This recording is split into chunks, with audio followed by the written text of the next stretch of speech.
கல்யாணம் எப்படி போச்சு பார்த்தலாமா? கல்யாணம்னாலே வந்து லேட்டா தூங்கி, காலையில வந்து சீக்கிரம் எந்திச்சு தான் கிளம்பி போவோம். இது பொண்ணு வந்து நம்ம ஊர்ல ஒரு 1/2 அன் ஹவர் வந்து டிராவல் பண்ணி போற மாதிரி இருக்கும். நம்ம வந்து 10 மணி கல்யாணத்துக்கு வந்து காலையில 7 மணிக்கெல்லாம் கிளம்பி போகணும் அப்படின்னு சொல்லியாச்சு. ஆனா இப்படி எப்படின்னு சொல்லி ஒரு 8 மணி ஆக்கியாச்சு.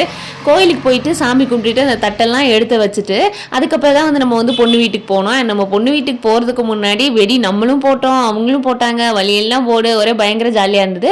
ஏன்னா அங்க போனதுக்கு அப்புறவு பொண்ணோட அண்ணன் இல்லைன்னா தம்பி வந்து மாப்பிள்ளைக்கு வந்து மாலை போட்டு செயின் போடுவாங்க.